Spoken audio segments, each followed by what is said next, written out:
We are joined once again by Amy Torres, Executive Director of New Jersey Alliance for Immigrant Justice. Amy, good to see you again. Thank you so much for having me, Steve.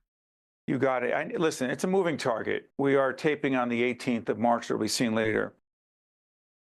How serious is the immigration crisis in the state and nation, A, and B, why does Newark, New Jersey, seem to be at the epicenter of this situation? Yeah, let's talk about the state of immigration nationally. And we've seen a lot of the cases happening here in New Jersey, too. First, we have a doctor from Brown University who was deported despite a court order. We have an electrical engineer from Germany who has a green card, who was interrogated so harshly that he was hospitalized. We have a woman who married a Trump supporter, and when she and her husband were coming back from their honeymoon in Puerto Rico, not not outside the bounds of U.S. border enforcement. This isn't a foreign country; it's a U.S. territory. But upon coming back from their honeymoon, was detained by ICE. A 10-year-old brain cancer patient who was a U.S. citizen, a U.S. citizen in Chicago who was detained and handcuffed for over 10 hours.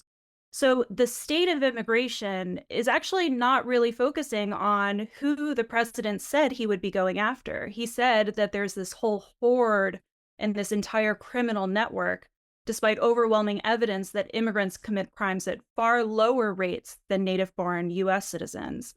But if this is the whole mass that he claims to exist, why are green card holders being interrogated to the point at which they're hospitalized, right? Why are U.S. citizens being detained? And why are people who are electrical engineers and doctors facing threats of deportation? So I think if you're still thinking about this as an immigration issue, that needs to stop. This is really an authoritarian regime issue.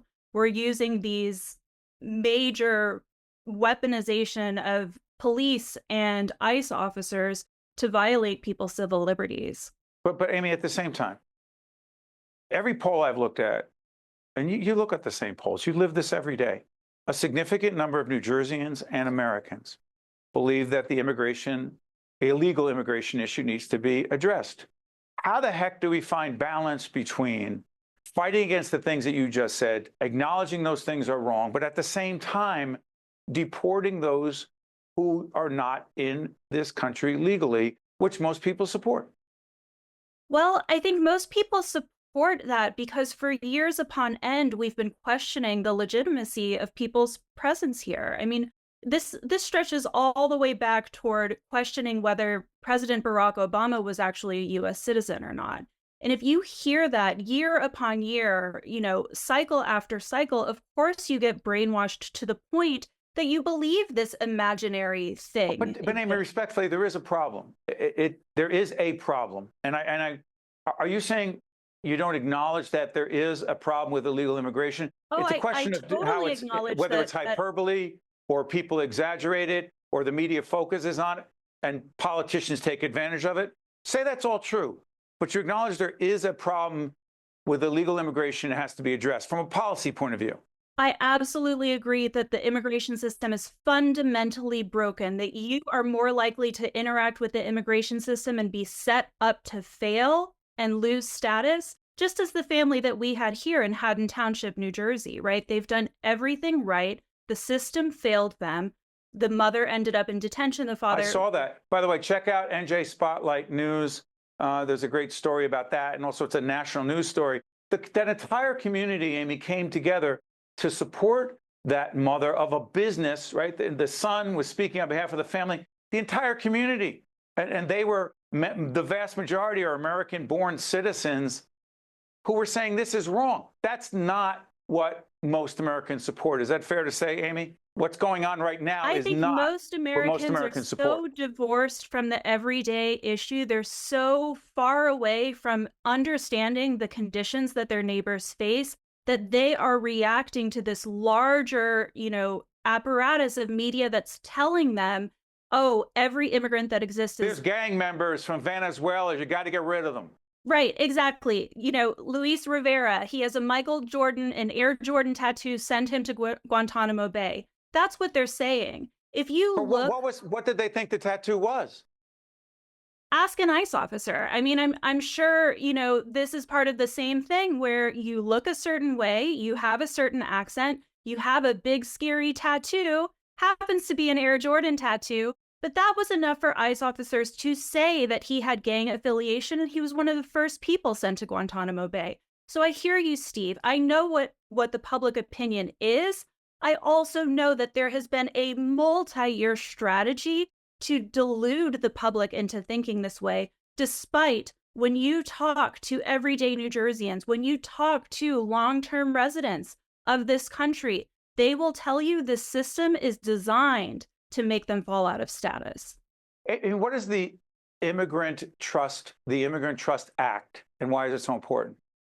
The Immigrant Trust Act takes some laws and protections that we already have in New Jersey and codifies them into law so that whatever should happen in the next governorship, whatever should happen years down the road, New Jersey is very clear that when it comes to interacting with the federal government, we're going to ask for our constitutional rights first. What the Immigrant Trust Act says is that if you work for the state of New Jersey, and if an ICE officer asks you to hand over information about someone, that you first ask, do you have a judicial warrant with this person's name clearly and correctly spelled? If they do, you are required by federal law to work with them.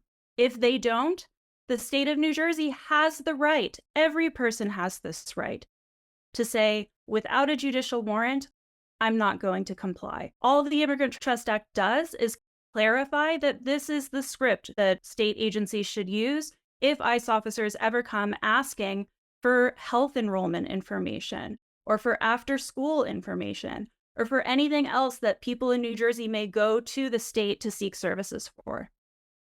Amy, got a minute left. Delaney Hall in Newark, a 1,000-bed privately operated facility. It's a new detention center for those who are apprehended by ICE and are going there. Why is that an issue? Well, look, as of Friday, we have a historic ICE and CBP budget, nearly $10 billion, $10 billion with a B. What right? was that acronym for what?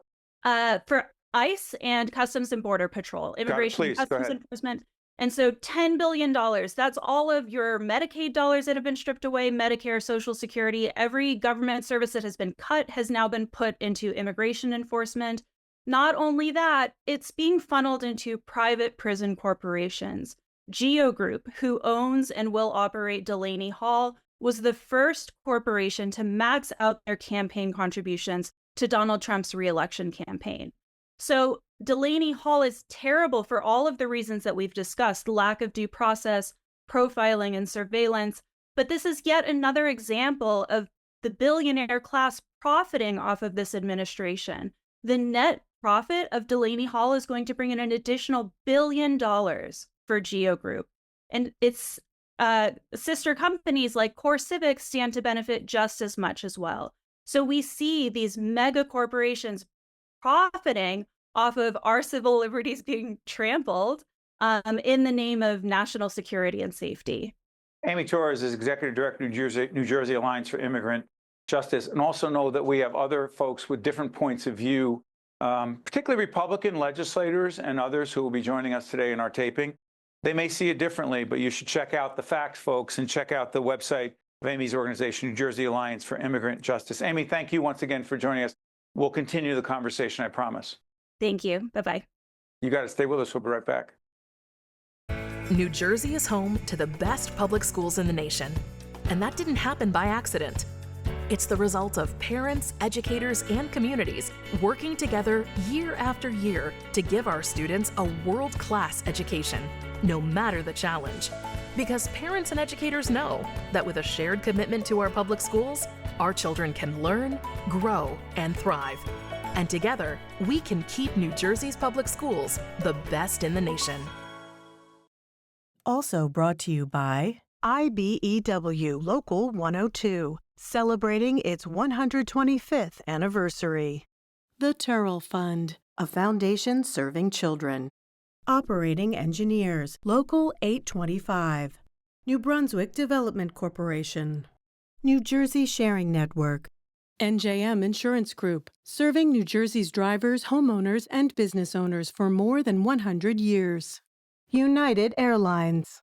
Atlantic Health System, making healthy easier. And by the New Jersey Education Association.